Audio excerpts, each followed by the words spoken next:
दौड़ती दिल्ली कुछ घंटों के लिए पूरी तरह थम गई। गुरुग्राम और गाजियाबाद से आने वाली सड़कों पर गाड़ियां रेंगती रहीं और लोग परेशान होते रहे। दिल्ली की सीमाओं पर आंदोलन कर रहे किसानों ने दम दिखाया और अपने रूटीन पर निकले लोगों को बेदम कर दिया। सिंघू बॉर्डर पर किसान सड़कों पर बैठ गए और आवाजाही ठप।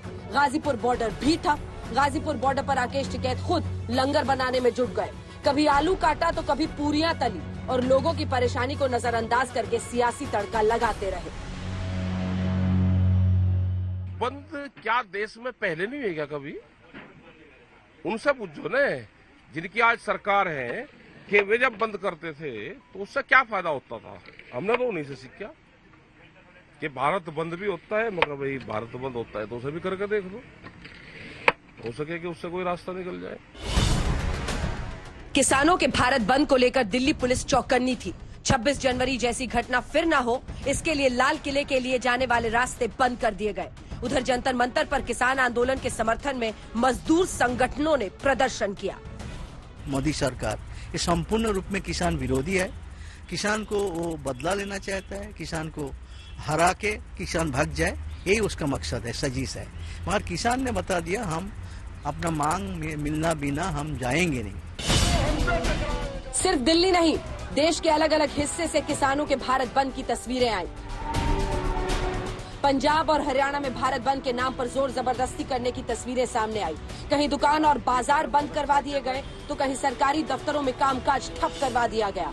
भारत बंद का असर बसों और ट्रेनों की आवाजाही पर भी पड़ा। आप पंजाब में पटियाला की तस्वीरें देखिए। यहाँ आंदोलनकारी पटरी पर बैठ गए और ट्रेनों की आवाजाही ठप कर दी। मजदूर मुलाजिम एकता जिंदाबाद। वहीं हरियाणा के बहादुरगढ़ में रेलवे ट्रैक पर खड़े होकर आंदोलनकारियों ने नारेबाजी की। अब बिहार के पटना की तस्वीरें देखिए। यहाँ आंदोलन और भारत बंद के नाम पर बसें रोक दी गई और जमकर उत्पात मचा।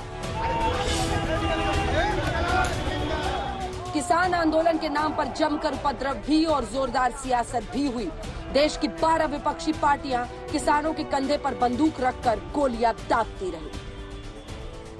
आज एक दिन की ट्रैफिक जैम से जनता पीड़ित नहीं है। जो भाजपा ने पूरे 7 साल से अर्थव्यवस्था जैम की हुई है, जिसके चलते पेट्रोल महंगा है, कैलेंडर में कोई तारीख नहीं बती जब सिलेंडर के दाम ना बढ़े हों। भाजपा की 7 साल की अर्थव्यवस्था का चक्का जाम, कृषि क्षेत्र का चक्का जाम, उससे जनता पीड़ित है। काला कानून कम संख्या होने के बावजूद लोकतंत्र और संसद का गला घोट के पास किया गया है। विपक्ष की संख्या किसानों के पक्ष में थी, भारतीय जनता पार्टी की संख्या पूंजीपतियों के पक्ष में थी। 1 साल से भी ज्यादा समय हो गया आंदोलन कर रहे हैं, सड़क पर बैठे हैं, लाठियां खा रहे हैं, गोलियां खा रहे हैं पुलिस की।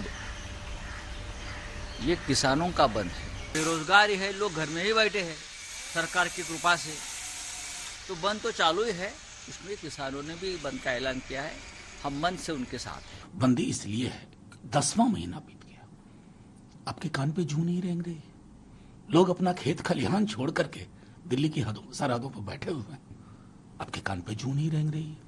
आपने किसी से करार कर लिया कि ये कानून बना के देंगे, वो करार आपके लिए ज्यादा महत्वपूर्ण है। बॉल भले ही खेती कानूनों का हो और बल्ला भले ही किसानों का हो, लेकिन मैदान सियासत का है। सरकार भी इस बात को समझ रही है और किसानों से बार बार बातचीत की अपील कर रही है, लेकिन आंदोलन की अगुवाई करने वालों को भी मालूम है कि यूपी और पंजाब में चुनाव सिर पर है। समर्थन देना तो किसी का व्यक्तिगत मामला है, लेकिन मैं समझता हूं किसान आंदोलन को राजनीति से नहीं जोड़ना चाहिए। किसान सबका है और सरकार बहुत संवेदनशीलता के साथ किसान यूनियन के साथ बातचीत की है और आगे भी करने के लिए तैयार है। रट्टू पता है आपको? जब बचपन में पढ़ते थे कि रट्टू, कि उसने जो रट लिया सिर्फ वो वही बोलता है, उसे आगे बोलता ही नहीं। आगे की लड़ाई जारी रहेगी। हमें ये 10 साल में भी सुधार करेंगे, ये आंदोलन 10 साल तक भी जारी रहेगा। हम वापसी नहीं जाने वाले यहाँ से। खेती कानून बने 1 साल बीत गए हैं और 10 महीनों से किसानों का आंदोलन चल रहा है। आंदोलनकारियों ने तीसरी बार भारत बंद बुलाया, लेकिन मामला वही का वही है। ना सरकार पीछे हट रही है और ना ही किसान। ऐसे में सवाल ये की बात बनेगी कैसे? आज तक ब्यूरो।